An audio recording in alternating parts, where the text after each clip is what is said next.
Hi guys, Liz Wheeler here. So in the lead up to the midterms, I sat down with Sean Davis of The Federalist. You probably know him from his reputation on Twitter. He is a relentless accountability fountain against the mainstream media. But I asked him a question that you guys actually ask me all the time, and that is, if Republicans win the House of Representatives, and if Republicans also win the Senate, meaning Republicans control Congress, but Biden is obviously still in control of the White House, what can Republicans do, and what should Republicans do, given the fact that, you can pass things if you have control of the Congress, but you can't sign them into law if the opposing party holds the presidency? What can Republicans do, and what should Republicans do? And oh my gosh, when I asked Sean this question, like a bullet, he's like, step one, this is what we do. Step two, this is what we do. And I think you guys are going to absolutely love his answer. Not only like to hear it, but you should actually take this answer and you should send it to your elected representatives and say, listen, here's what we want you to do. We hired you. You do what we say, and this is what we say. So without further ado, this is Sean Davis. Hello, welcome to the Liz Wheeler Show. I'm Liz Wheeler. We are in Miami, Florida at NatCon 3, and I'm sitting here with the supreme leader of the ultra mega sect of the Republican Party. I kid. He is the CEO of The Federalist, Sean Davis. Sean, good to see you. Thank you for having me. Is the appropriate way to start this interview asking you for your pronouns first? If you have to ask, this interview is probably not going to go real well. Maybe you'll just walk off the set. Yeah. Oh, well, that would give me a good It'd be ratings. entertaining. It would be, but let me ask you. The ultra mega label, I laugh about it, you laugh about it. This is bizarre to me that the Democrats think that this is going to be an effective strategy to win the midterms. Is it going to be an effective strategy, and why do they think it is going to be? Yeah, I love that they apparently spent like tens of thousands of dollars on high-priced consultants to come up with ultra mega. Like, that's something that Trump and his people would have done because it sounds awesome. It's something Trump would have done on stage without any prior thought for free. Yep. So here's what I think is going on with this is Democrats are in trouble. Joe Biden is extremely unpopular. His disapproval is in the 60s in many polls. The economy is in recession. Inflation is roaring. Gas prices are at near record highs. That's a bad place to be in if you're an incumbent party. Midterms are already brutal on the ruling party, especially when you have a new president. So what Democrats are actually really fighting against right now is a fight to keep their own people engaged. Independents have turned against them. Republicans are united against them. And because of the map, they actually have kind of a chance to maybe hold on to the Senate. But their only chance to do that is to keep all of their base engaged. And it turns out that just bashing Trump and bashing Trump supporters and voters is something that's pretty popular with the deranged left-wing base. So I think this whole ultra MAGA thing is all about keeping their most diehard partisans engaged so they don't just decide, oh, this is going to be a bloodbath for the Dems, I'm going to stay home. Well, that's interesting because typically politicians try to win over, I don't want to call them middle ground voters, but basically flip-flop voters who voted for Obama, then voted for Trump, then voted for Biden, that just want change every time. Typically, those are the people that are appealed to, but you're saying the Democrats ignore them in favor of making sure that all the radical leftists are frothing at the mouth. Right, because if you look at the poll numbers, obviously Biden is super unpopular with Republicans. He's popular with Democrats. You look at the numbers with independents, and they're terrible.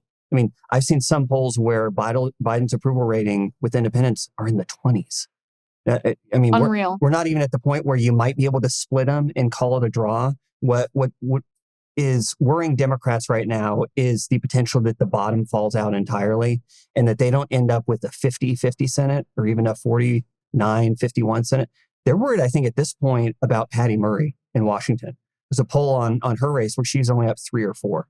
Now, this is deep blue Washington. And so I think Democrats are trying to start building a blue firewall to prevent the bottom from just dropping out entirely. And to do that, they have to have their base engaged. So looking at the ultra mega strategy through that lens, will it be effective? I doubt it, but you never know. So election forecasting and predicting is it's a fool's errand. It is. I like to put you on the spot so I don't have to answer it. There's no upside to it. But then you have to remember they control big tech.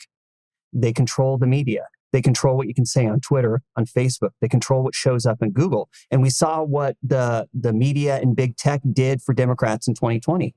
They suppressed one of the biggest stories ever, Blockbuster on the president's son being a complete crooked mess and using the powers of the government to enrich himself. And they suppressed that, and polls show that had people actually known about that, 10, 15% might have swung against Biden. So I look at the fundamentals, I look at the polls, and I think, it's good for Republicans this time around. But then you look at the power of the corrupt media and the corrupt big tech to skew things and rig elections. And so I have a hard time, given their institutional power on the left, seeing them just giving up. They are not going to cede power without a fight.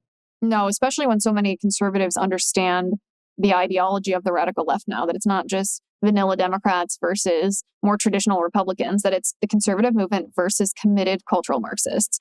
Let me ask you, one of the things that frustrates me watching Republican elected officials, and I like to differentiate between Republicans being politicians and conservatives being regular people, is Republican politicians might retweet or use talking points from the conservative movement in order to win votes. But when they get to Washington, D.C., they don't take the actions to stop the deep state, the administrative state, from waging political attacks on, Biden's political enemies like President Trump. We saw that in the wake of Crossfire Hurricane, where there really wasn't accountability for the people that nobody's in jail. There's really no accountability for the people that tried to unseat a duly elected president by weaponizing the Department of Justice and the FBI. Is that ever going to happen? I mean, we have this FBI raid on Mar-a-Lago.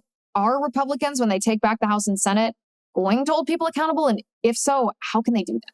Right. And that's always been our problem is Republican politicians, especially leadership. You look at Mitch McConnell, they'll promise things just to get you to vote for them. And then the second they get in, they abandon it. A great example is John McCain.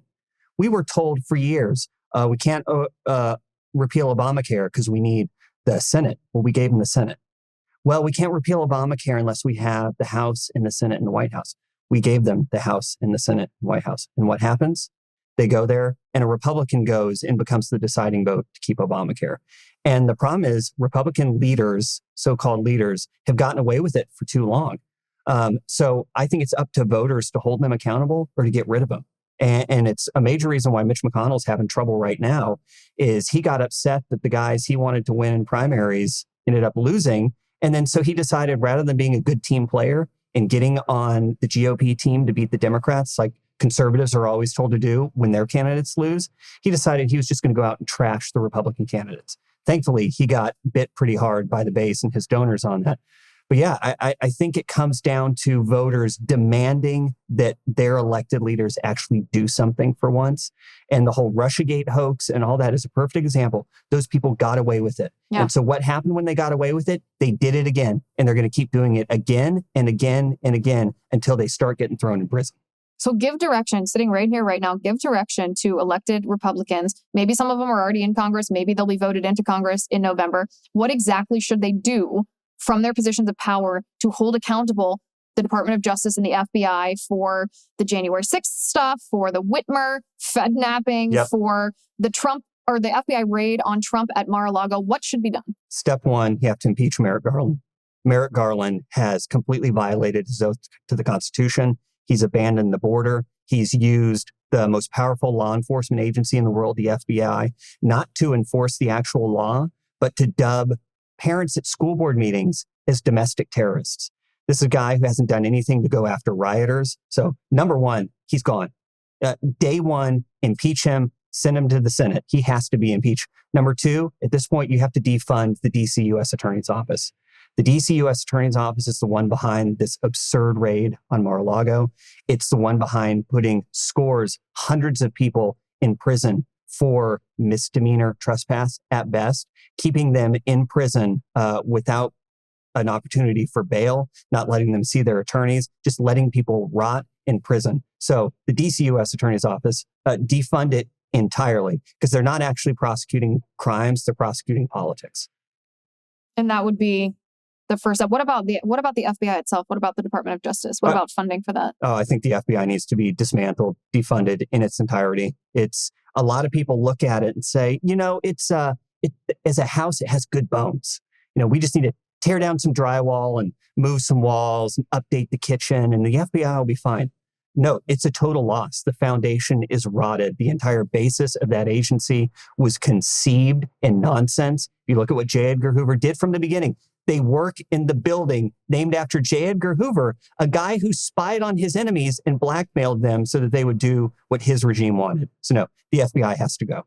Thank you. Thank you for saying this. I wrote an op-ed in Newsweek calling to abolish the FBI and was told I was hyperbolic about this, that there were good functions of the FBI. And I asked, when were there good functions of the FBI? There are a few necessary functions, farm them out and raise the rest.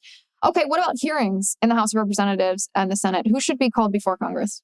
I'm a big fan of hearings, but I'm not a big fan of hearings for the sake of having a hearing. There has to be an action plan. You can't just be holding a hearing for the purpose of being on TV or grandstanding. There has to be a purpose to it.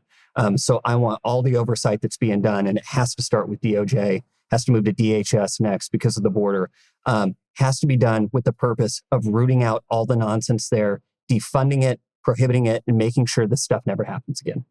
And that would include, defunding it would include big parts of the administrative state. Absolutely. The administrative state, to me, is the biggest risk to the American project, the American ideal that we've ever faced. It's deliberate. These people burrowed in there.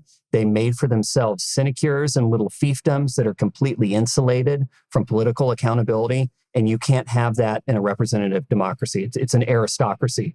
It's an oligarchy and a tyranny, and we can't have it. And Republican elected officials oftentimes think that in the 2 years following a midterm election, when the opposing party holds the power, that they're just sort of sitting around and waiting, that there's nothing that they can really do. That's a fallacy. Absolutely. You have the power of the purse. Article 1, Section 9, no funds may be drawn from the Treasury, but those appropriated by Congress. You have the power of the purse. You can shut all this nonsense down immediately. The only thing you have to have is the will to do it. And that's what we've actually lacked in Republicans, is they have all the tools, they have all the power, and they don't have any of the spine necessary to do it. Well, I think we've just solved the problems of our country. The American people, and I say that obviously tongue in cheek, but voters have an appetite for this. They understand the threat and they're looking for elected officials to take action. This is an action plan that voters, you and I included, everyone that's watching and listening to this is an action plan that we can take part in to make sure that our country remains. Amen. There we go. Sean Davis, thank you for sitting down with me. I appreciate it. Thank you.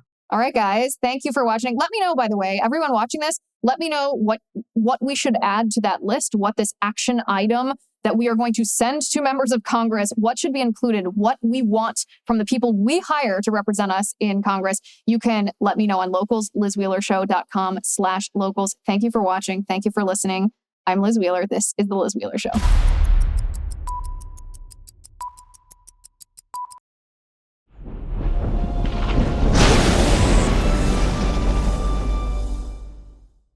If you haven't already, give this video a thumbs up, hit the subscribe button below, and ring the bell to make sure you never miss a video.